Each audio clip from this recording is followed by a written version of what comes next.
Assalamualaikum.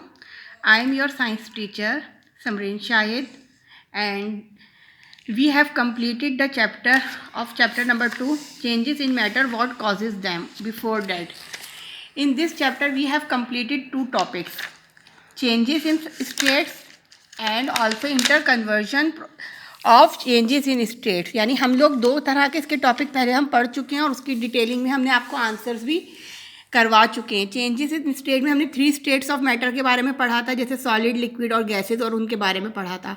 और inter conversion of gases के अंदर हमने आपको बताया था कि किस तरह से सॉलिड लिक्विड में चेंज होता है। जब वो सॉलिड से लिक्विड में कोई चीज़ चेंज होती है तो मेल्टिंग स्टेज कहलाती है, मेल्टिंग पॉइंट किस तरह से निकाला था। और जब चीज़ लिक्विड से गैसेस की तरफ जाती है तो किस तरह से एवापोरेशन या वेपराइजेशन का प्रोसेस हुआ था। और कोई चीज़ डायरेक्ट सॉलिड से गैस की तरफ चली गई थी तो उस तरह सब्लिमेशन का प्रोसेस हुआ था। ये हम डिटेल में डिस्कस कर चुके हैं और इससे रिलेटेड क्वेश्चन आंसर्स भी कर चुके हैं। अब इस चैप्टर से रिलेटेड हमारे पास एक टॉपिक रह गया था, वो आज हम कंप्लीट कर रहे हैं। Topic number 2.1, rearrangement items in chemical reaction. सबसे पहले आपको पता होना चाहिए what is chemical reaction. Chemical reactions क्या होते हैं? Chemical reaction takes place when water is broken down into its element by passing electricity through it. इस बात का मतलब क्या है? केमिकल रिएक्शन क्या होते हैं कि जब कोई भी हमारे पास जब भी हम केमिकल रिएक्शंस करते हैं तो उसमें क्या होता है कि हम कोई भी दो एलिमेंट्स को आपस में कंबाइन करते हैं। दो भी हो सकते हैं और दो से ज़्यादा एलिमेंट्स भी हो सकते हैं। उनको जब आपस में मिलाया जाता है एक ख़ास रेशो के साथ, तो उनके नतीजे में जो है हमारे पास एक न्यू प्रोडक्ट, एक न्यू कंपाउंड फॉर्म्ड होता है। ठीक है, जब हम दो या दो से ज़्यादा एलिमेंट्स को आपस में एक फ़िक्स रेशो के साथ मिलाते हैं तो उसके नतीजे में एक नई चीज़ बनती है, एक नया सब्सटेंस बनता है, जिसको हम कंपाउंड का नाम भी दे सकते हैं। तो इस तरीके से हमारे पास जो होता है एक न्यू सब्सटेंस बनता है। ठीक है, यानी कंपाउंड बनता है। फॉर एग्जाम्पल, जैसे मेरे पास सल्फ़र है, सल्फ़र को मैंने रिएक्शन ऑक्सीजन से करवाया। सल्फ़र एक क्या है? एलिमेंट है। जब हम लोगों ने चैप्टर पढ़ा था एटम एंड मॉलिक्यूल, उसके अंदर आपने एलिमेंट्स वगैरह के बारे में अच्छी तरह पढ़ा होगा। सल्फ़र और ये ऑक्सीजन, ठीक है, हमारे पास ये दो एलिमेंट है। सल्फ़र के ने जब ऑक्सीजन के साथ केमिकल रिएक्शन किया तो इसके नतीजे में सल्फ़र डाइऑक्साइड गैस बन गई। ठीक है, इसके नतीजे में क्या हुआ? सल्फ़र डाइऑक्साइड गैस बन गई। तो ये हमारे पास क्या होता है? केमिकल रिएक्शन होता है। इस केमिकल रिएक्शन की ये वाली साइड क्या होती है? रिएक्टेंट। जब हमने आपस में दो चीज़ों को मिलाना है और जब हमारे पास क्या हासिल आया? प्रोडक्ट। हमारे पास प्रोडक्ट क्या आया? सल्फर डाइऑक्साइड आई। तो इस प्रोसेस का नाम होता है केमिकल रिएक्शन। सही है, यानी आपस में केमिकली वो किस तरह से कंबाइन हुए ख़ास रेशियो के साथ। तो केमिकल रिएक्शन में जिस तरह या हम किसी भी चीज़ को हमने मिलाया तो सल्फर डाइऑक्साइड बना, या मैं इसको ब्रेकअप भी कर सकती हूँ। सल्फर डाइऑक्साइड को अगर हमने तोड़ेंगे तो ये सल्फर और ऑक्सीजन में हो गया, ब्रेकअप हुआ सल्फर डाइऑक्साइड, सल्फर अलग हो गया, ऑक्सीजन अलग हो गया, यानी इसका इन्वर्स प्रोसेस। तो ये भी एक केमिकल रिएक्शन है, यानी कि जब दो चीज़ें आपस में मिलकर कोई एक चीज़ बनाई, ये भी केमिकल रिएक्शन है। या कोई एक कंपाउंड वो दो चीज़ों में ब्रेकअप हो गया, ये भी केमिकल रिएक्शन ही है। इसके अलावा when element reaction occur energy is usually taken और गेन इन।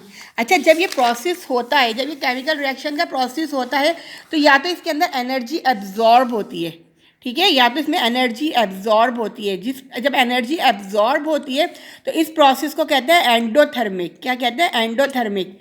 यानी कि जब यह प्रोसेस होता है, जब भी कोई केमिकल रिएक्शन का प्रोसेस होता है, इस प्रोसेस के दौरान या तो हमें एनर्जी रिक्वायर्ड होती है, एनर्जी चाहिए होती है, या हम एनर्जी को रिलीज़ करते हैं।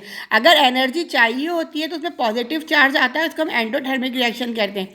और नेगेटिव जब होती है, जब उसमें से एनर्जी एग्जॉस्ट होती है, यानी जब एनर्जी इसके अंदर से निकल रही होती है, तो इस प्रोसेस को क्या कहते हैं? Exothermic reaction. ठीक है, तो दो तरह के हमारे पास रिएक्शन होते हैं, एक एंडोथर्मिक रिएक्शन और एक होते हैं exothermic reaction.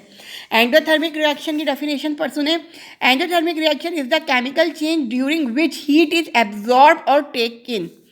Del plus delta H is equal to absorb heat को इंडिकेट कर रहा है। ठीक है, मैंने यही बात आपको एंडोथर्मिक में बताई। एक्सोथर्मिक रिएक्शन की डेफिनेशन क्या? An exothermic reaction is the chemical change during which heat is given out और रिलीज। यानी इस प्रोसेस के दौरान एनर्जी, हमारी एनर्जी रिएक्शन के दौरान एनर्जी रिलीज होती है, निकलती है। तो इसके लिए नेगेटिव साइन आता है विद डेल्टा एच, यानी रिलीज ऑफ एनर्जी। तो ये हमारे पास जो टॉपिक है 2.1, इसके अंदर हमने सारे टॉपिक के अंदर हमने इसी को डिस्कस किया। जैसे इसमें नाइट्रोजन और ऑक्सीजन दिखाए, इनका आपस में रिएक्शन कराया तो क्या हमारे पास बना नाइट्रोजन डाइऑक्साइड। यहाँ देखिए नाइट्रोजन प्लस ऑक्सीजन, इनको जब रिएक्शन किया तो नाइट्रोजन ऑक्साइड बन गया। ठीक है, इसी तरह इन्होंने यहाँ पर सल्फर और ऑक्सीजन लिया और इनको आपस में रिएक्शन कराया तो सल्फर डाइऑक्साइड गैस बन गई। इसके अलावा इसके अंदर हमने एक और चीज़ पढ़नी है, केमिकल इक्वेशन। क्या चीज़ पढ़नी है? Chemical equation. What is chemical equation? ये जो हमने ड्रॉ किया है ना, ये केमिकल इक्वेशन है। इसको हमें बैलेंस भी करना होता है। तो केमिकल इक्वेशन की डेफिनेशन क्या है? Chemical equation is used to describe a chemical reaction. यानी chemical equation is used to describe a chemical reaction, यानी जो केमिकल रिएक्शन प्रोसेस हो रहा है ना, इसको मज़ीद डिस्क्राइब किया गया है। तो उसको क्या कहा है? Chemical equation. यानी सल्फर के साथ ऑक्सीजन, ये एक पूरी केमिकल इक्वेशन है। क्या है? पूरी एक केमिकल इक्वेशन है। सिर्फ यही केमिकल इक्वेशन नहीं है, बहुत सारी केमिकल इक्वेशन है। जैसे कि मेरे पास सपोज सोडियम क्लोराइड है, मैंने इसका रिएक्शन सिल्वर नाइट्रेट से करा दिया। अब यहाँ ये एलिमेंट फॉर्म में नहीं, ये दोनों कंपाउंड की हालत में, दो आपस में ना, एक सोडियम मेटल एलिमेंट है और एक क्लोरीन एलिमेंट है। ये दो एलिमेंट आपस में, तो ये सोडियम क्लोराइड। सिल्वर एक एलिमेंट है, नाइट्रोजन एक एलिमेंट है और ऑक्सीजन एक एलिमेंट है। यहाँ तीन एलिमेंट ने आपस में मिलकर एक कंपाउंड बनाया। जब हमने इनको आपस में रिएक्शन कराया तो हमारे पास सिल्वर क्लोराइड बन गया प्लस सिल्वर सोडियम नाइट्रेट बन गया। ठीक है, सोडियम नाइट्रेट बन गया। तो इस तरह से भी हमारे पास एक प्रोसेस हो सकता है। तो ये क्या है? केमिकल इक्वेशंस हैं तमाम। ठीक है, तो हमने दो चीज़ें आज के टॉपिक में पढ़ी, केमिकल रिएक्शंस के बारे में पढ़ा और केमिकल इक्वेशन के बारे में पढ़ा। अब ये हमारे पास आज इस टॉपिक को ये कंप्लीट हो गया। इससे रिलेटेड मैं आपको क्वेश्चन आंसर्स आपको सेंड कर दूंगी, तो हमारा ये टॉपिक कंप्लीट हो जाएगा इंशाल्लाह। नेक्स्ट क्लास में हम न्यू चैप्टर स्टार्ट करेंगे, साउंड। अल्लाह हाफ़िज़।